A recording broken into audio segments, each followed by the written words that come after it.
So I'm just finishing up my last drilling on the rails using the Craig jig. I've already got this rail already set up and put together. I marked face on this face here, so that's going to be up, and this is going to be the back side of our face frame. I've got those two done. We've got our stop collar, and we're all good to go here with the Craig jig.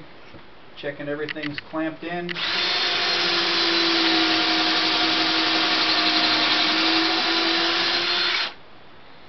It does bog down a little bit in the oak. It's a lot harder than poplar or pine.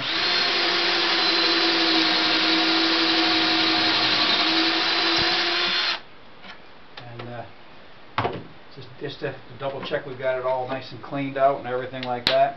And there we go. So we're in good shape. We've got our Craig jig pocket holes cut for our face frame. That's set to go and get put together. We can get this out of the way temporarily. What I did then is I finished cutting our dados here and here. Our dados are all cut. The rabbets are going to accept the back, which is 1/4" plywood. The back will come right to the top here. The back will come from the top and it'll go right to the bottom of the shelf here. And then we have area here for glue and for tacks.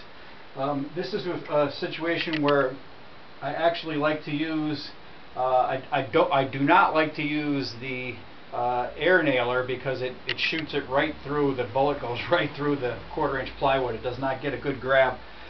This is a situation where I would use 1" brads with a fairly good size head, or the better thing to use if you're using air would be a staple gun with a small crown, 7/16 of an inch crown staple, maybe inch and an eighth staple, something along those lines.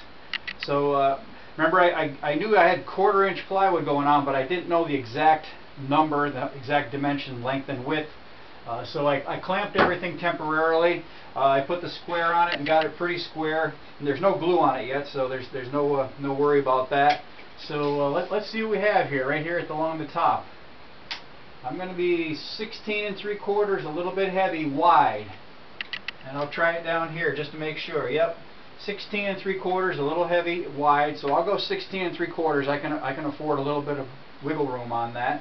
Now we'll get a height from the bottom of the bottom shelf to the top of the top shelf, and that's going to tie it all together. 28 1/4. Going to bring that all very nicely. Let's see what we have. 28 1/4. Yep, looks good. So out of 1/4" oak plywood, I went and cut. Very nice, nice finish on this.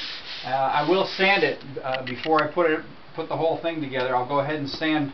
Actually, I'll sand all the interior parts on this cabinet before I glue it together. It'll save you a ton of time later on down the road if you have all your components sanded in 220, and then if you have to do some cleanup sanding here and there, that's not so bad. It should not take too much of your time to do that. It'll give you a faster build. It'll give you a better product. So I've got my face, and that's going to end up going inside toward when the door opens. People will be able to see that. I can sit right down on that dado right there, and let's see how we do here. Clicked right in. Beautiful. That's going to work out very nice. So after I get all my joints glued together and clamped together, then I'll come in here. I'll put a little bit of bead of glue in there, and then I'll go ahead and either staple or some brads with a large head, so that this 1/4" plywood, it's so thin that you really need to have something with a decent sized head. I've seen guys use tiny screws. I'm a little leery of that because I don't want to have anything break out in here. We only have about 3/8 of an inch ledge right there to catch all that. So that's coming together very nice. We'll get our carcass glued up, squared up. I'll put a brace on it to make sure it stays square. We'll get that off to the side while it's drying. Then we'll come in, and we've already got our Craig jigs lined up.